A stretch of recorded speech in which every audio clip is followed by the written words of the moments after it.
Good everyone, in this video today we have a updated premium review on the He-112 B-1 U2. Now the footage you're going to be seeing from the gameplay is actually from the German one, which you can't actually get anymore, but since they're exactly the same in terms of like flight performance and everything, I just decided to break out the German one for its better matchmaking. That's pretty much the reason. So if anyone jumps ahead to the gameplay and gets a little bit confused, there's your explanation. So the German and the Italian He-112B1U2 coming at a price tag of 700 GE. Now, obviously, you can't get the German one anymore, but that's besides the point. They share the same price tag if they was to come, well, if the German was to come back, that is. So, what does this plane bring to the table, and why am I updating its review, even though it feels like I've not long done this one, personally speaking? So the B1U2 and the B2U2, which is the marketplace German one, which you can still get, have gone up to rank 2. As a result of that, the B1U2 for Italy has had a price increase. It used to be 550 Golden Eagles, now they're charging 700 for it. And the problem is it's not worth it. It's one of those planes that is just so inconsistent, and we're going to talk about why. Now, its flight performance and handling is pretty respectable. That's not the problem I have. It's the armament, which we'll get into. And trust me, I've tried every belt and it just doesn't do anything. But we'll get to that. So going over the flight performance first, we have the Junkers Jumo 210E engine with 697 horsepower on WEP in a relatively light airframe. So the climb rate is pretty okay. The top speed is pretty okay. Obviously, it's not going to be competitive against 3.0 aircraft, but that's besides the point. And its overall handling and performance characteristics is pretty alright. It's not too bad, actually. But this is where we get into the armament. So we're going to start out with the machine guns, which are the good part, the 7.92 MG17s. These have 500 rounds each and have 1200 rounds per minute fire rate. So you get nearly 30 seconds of firing time with these bad boys, and they do a decent amount of damage. But then we come to the cannons, which I know cannons on a 2.0 plane might sound like busted or something, but at least in the case of the Lag 3.8 or something like that, those cannons actually, well, that single cannon actually works. This one really doesn't.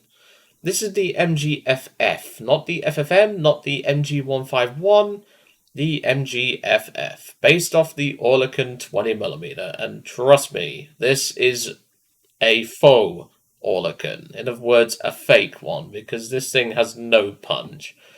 The simple fact of the matter is, I've had more use of this thing, like out of this plane, taking it into Grand RB with the stealth belt, which is pure APHE, I'll show you that in a minute, and top-downing tanks with it. If I'm having better use out of this thing doing that than actual air-to-air combat, you know there's something wrong, and, well, we'll get to that. Of course, in terms of armor plating, this thing has absolutely none, so don't be taking too many hits, because this thing is quite fragile. But we need to talk about the modifications and everything. Obviously, you can see up here there is unlockable camouflages for this thing, which is pretty nice. And obviously you have your marker distinction because it's a premium. But this is a relatively new feature, so you'll be seeing this in a few premium reviews now, which is, I kind of like this myself. Let me know what you guys think in the comments below. But going over to the belts, the problem is that they all kind of suck. And like I said, the best belt for me, I've been using for just multi-purpose roles, is the stealth belt. And as you can see there, 7.8 grams of TNT equivalent on the APHE, and it fires nothing but APHE. 19mm of penetration is more than enough to top down most tanks that it's going to meet, and can quite comfortably take out a lot of tanks at the tier.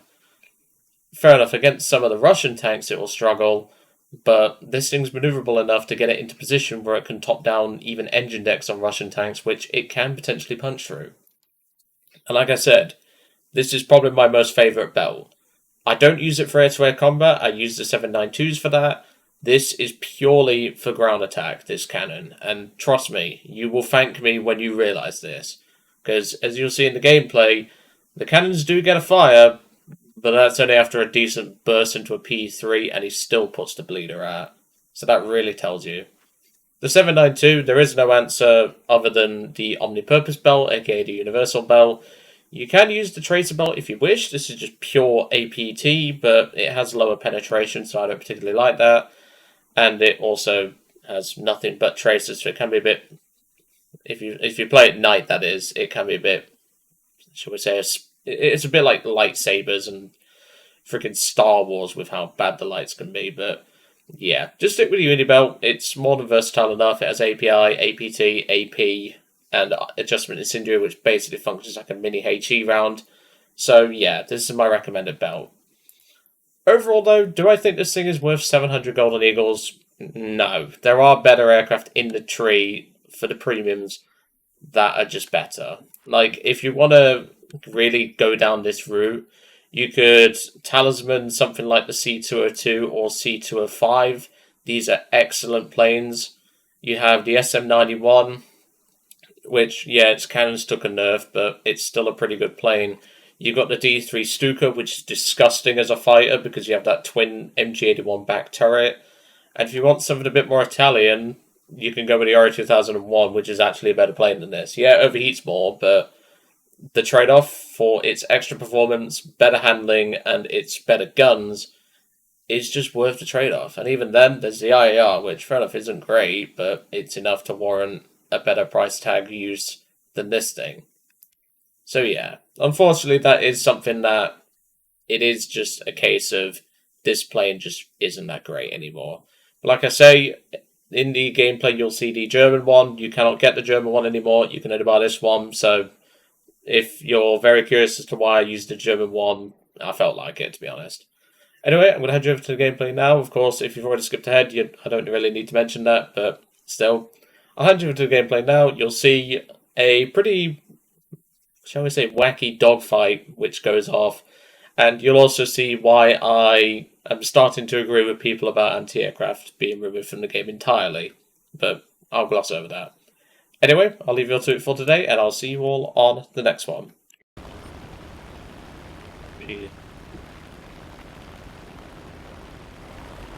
Well, we've got company. Nope. Not happening, son. Got a nice fire. You killed the F2A, but that's nothing new. DB7 might target us. Oh yeah, ignore the freaking DB7 and try and steal a kill. Luckily the fire's out. I'll let you off.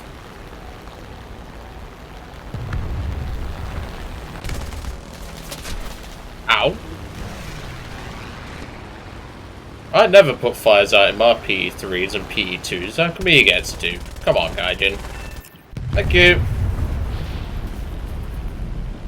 Problem is, that's put us in a really bad position for the Yaks and freaking Kai 27 coming in. What are you doing? Yeah, this isn't looking good, I must admit. The problem is we got attacked by that freaking Peshka. Then there was the DB7. We're not in a good position right now. I was about to pitch up for him at a risky move, but...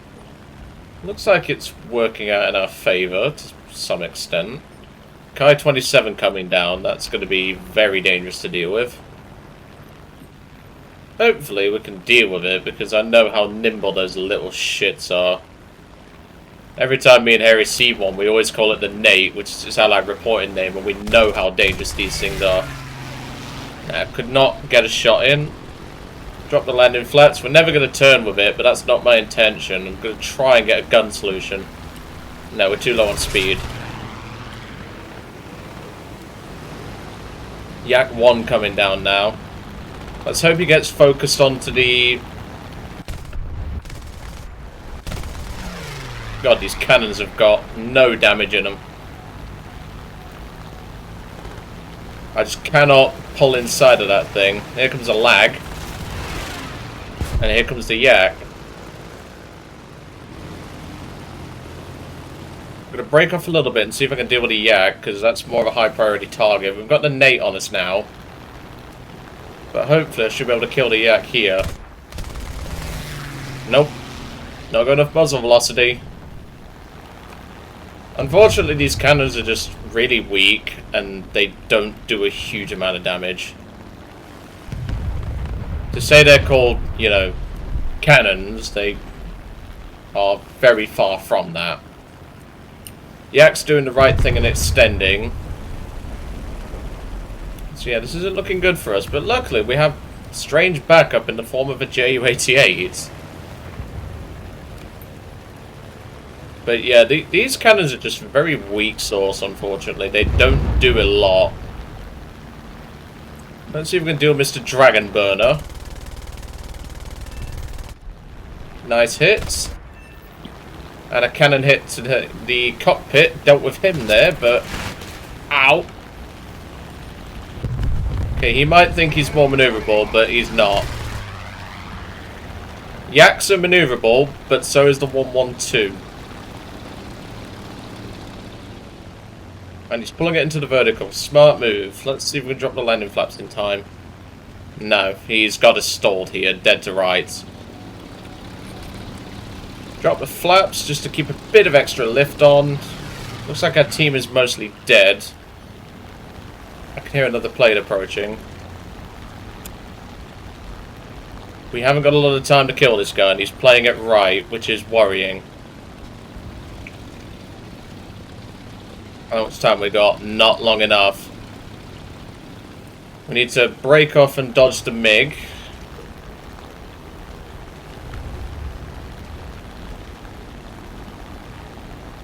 This is getting really, really tough to fight now. Let's reverse our turn. And he's bitten it. Perfect. That's one less problem, but the problem is the MiG's here now. And I can't dodge him. I'm too low on airspeed. Come here, son. No, he's doing the noob wobble. You've already got a massive advantage over me, and you're doing the noob wobble. Yeah, like I say, this thing just isn't very consistent. Its guns are very poor. What level's this guy? Why is he doing the noob wobble? Level 22. I mean, that would explain a noob wobble.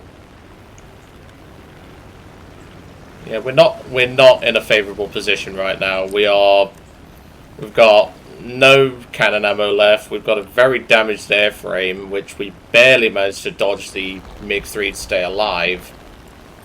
We've got 2 bombers left, one of which is him, who came to help us out earlier. And we're up against a MiG-3 15BK, which is heavily, heavily armed and has much better performance. Hopefully he might go for the bomber, and that might distract him a little bit. At least to some extent. No, I don't quite have a good shot, that's the problem. I think he took some engine damage, so I'm hoping that did something. He's definitely flying with keyboard. But he's heading towards my airfield, which is making my job somewhat easier, but I need to RTB, and I don't want to, like, run away if he's going to fight me, but, like, you know, it's now turned into a 3v1 situation, which, this is winnable, we just need to kill the MiG. I can handle an Su-2.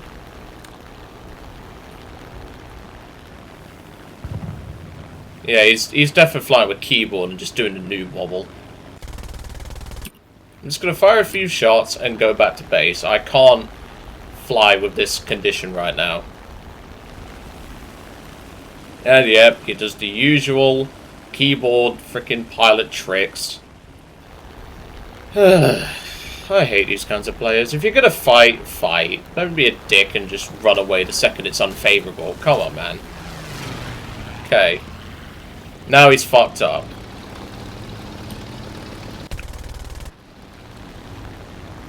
Got some hits in, but nothing major. And yep, you're just gonna noob wobble like a cunt, so don't waste my time. Good, that's what we want you to think. You thought I was breaking off for my airfield. We ain't got a lot of ammo left, that's the problem. Critical? Looks like we've got the oil tank, so hopefully this should be the end of it. Got some hits in. I've only got 62 rounds though.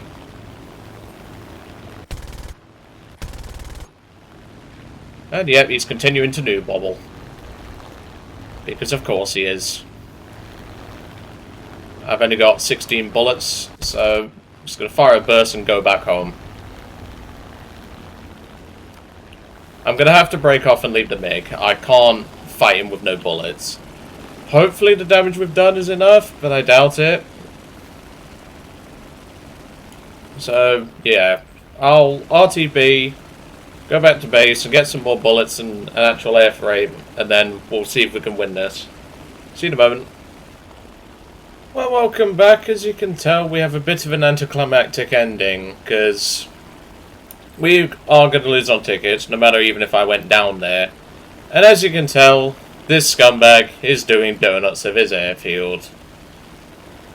And this is why Airfield AA has had so much hate over the years.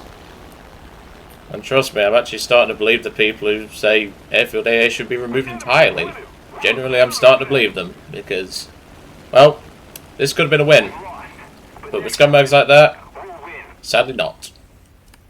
I used a blind hunt order in the climb, and that's why he decided to go and hide around his airfield, but, you know, that's just a story of War Thunder, really.